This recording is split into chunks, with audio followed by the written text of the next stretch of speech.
Mas, ô Fernando, a Pluriconsultoria, ela divulgou, inclusive, uma análise, um relatório com análise das contas de Grêmio e Inter.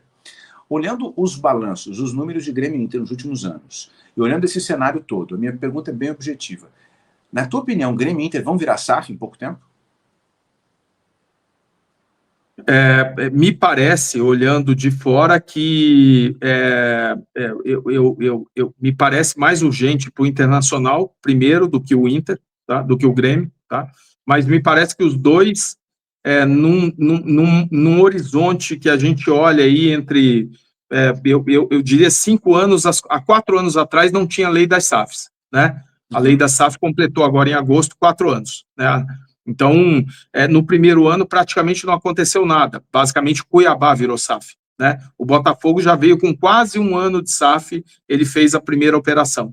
Então, eu diria o seguinte, 5 anos, muita água vai rolar embaixo dessa ponte. Há 5 anos atrás, você falava de SAF, eu falava no X, no Twitter, e, puta, jogavam pedra, uma coisa, não vou torcer para time de dono, aquela coisa. Hoje, o pensamento, de novo, eu estou falando do Brasil, que está numa região que, no começo, quando a gente pegou o mandato, muita gente no mercado falava o seguinte, cara, você tem certeza? O Brasil não vai virar SAF nunca. Os caras não vão aceitar de jeito nenhum. Eles acabam, mas não viram SAF. E a gente teve um processo por unanimidade. Eu acho que a pressão sobre Grêmio e Inter, do ponto de vista de capacidade de investimento nos próximos anos, vai ser crescente. Crescente, crescente, crescente. Tá? Isso vai, obviamente, jogar pressão dentro de campo, porque se tem pressão fora de campo por investimento, ali na frente essa pressão se torna em pressão dentro de campo. E aí, em dado momento, à medida que os clubes vão virando SAF e vão tendo mais capacidade de investimento, e os que não viram SAF vão se preocupando em se reestruturar, como, de novo, Palmeiras e Flamengo, a reestruturação dos dois começou no mesmo mês, dezembro de 2012. Curiosamente, olha que curioso, dezembro de 2012, Eduardo Bandeira de Mello foi eleito presidente. Paulo Nobre foi eleito presidente do Palmeiras. Dezembro de 2012, Corinthians foi campeão mundial. De lá para cá, as curvas se inverteram. O Corinthians era um clube bem gerido com dívida baixa. De lá para cá, ele vem só despencando. E Palmeiras e Flamengo cortaram na carne por 4 anos, e a partir de 4 anos começaram a ver os resultados e hoje viraram o que viraram, né?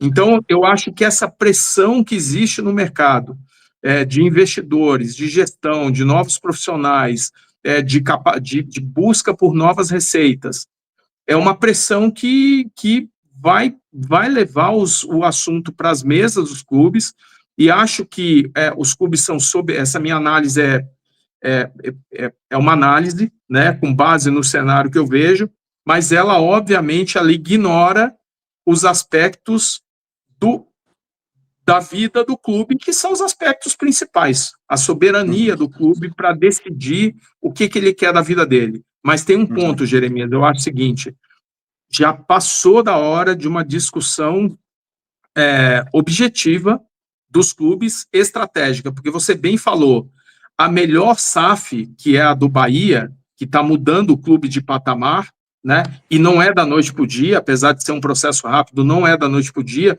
o Bahia vai ficar cada vez mais forte, mas é também a SAF mais bem estruturada, estratégica, foi a SAF pensada, foi a SAF analisada, nós queremos virar SAF para quê? Para mudar de patamar, porque o cenário lá na frente vai ser assim, assim, assado, e, portanto, eu vou me antecipar já. Por quê? Quem sai na frente bebe água limpa. Primeiro ponto. Eu vou atrás de investidores que ainda estão disponíveis. Então, por exemplo, eles foram no maior grupo do mundo, que é o Grupo City. Isso quer dizer que o Grupo City não está mais disponível para nenhum outro clube, só pode ter um clube. Cada investidor que sai é um investidor que você tenha menos de opção. Isso que eu ia te perguntar. Hoje, se a gente olhar nessa mesa dos investidores que tem no mundo todo, tá? O que tem ainda disponível? Porque muita gente, o torcedor, quando pensa em virar SAF, ele pensa em bater na porta do Sheik, que é dono do Paris Saint-Germain, né? Para pedir porque o dono do Paris Saint-Germain compre o time dele no Brasil. Gremistas e colorados aqui certamente tem essa conversa no WhatsApp. Que outros fundos de investimento, que outros investidores que podem chegar no futebol brasileiro nos próximos anos?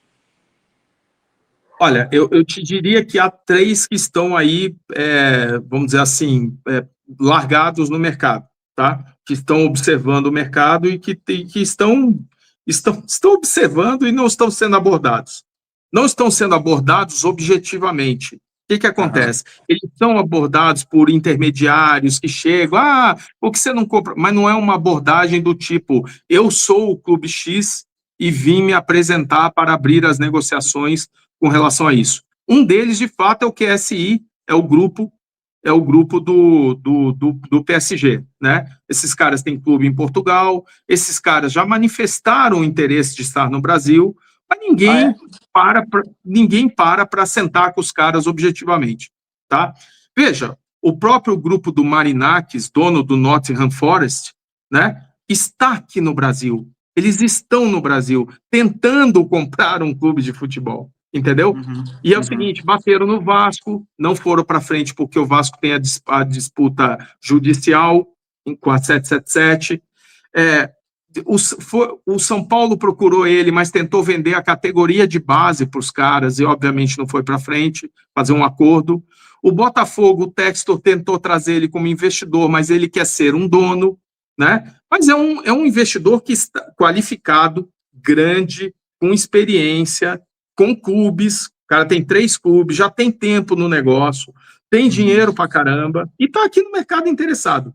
E não é levado para a mesa de uma maneira estruturada pelos clubes. Mas vamos lá, eu nem coloco o Marinakis, eu só citei ele. O QSI do PSG é uma opção, esse é. Outro grupo, o Fenway, que é dono do Liverpool, essa é outra opção, tá? Outro, o Kroenke, que é dono do Arsenal, esta é outra opção. São investidores que têm investimentos enormes no futebol mundial, tá? São investidores... veja, hoje você pode mapear pelo menos uns 30 investidores que você poderia abordar, tá? Outro, a Autoridade Pública de Investimentos da Arábia Saudita, que é dona do Newcastle, é outra também que está no mercado. Mas, assim... se eu sou um clube, eu faria exatamente o que o Bahia fez. Não tem nenhuma coisa aqui diferente.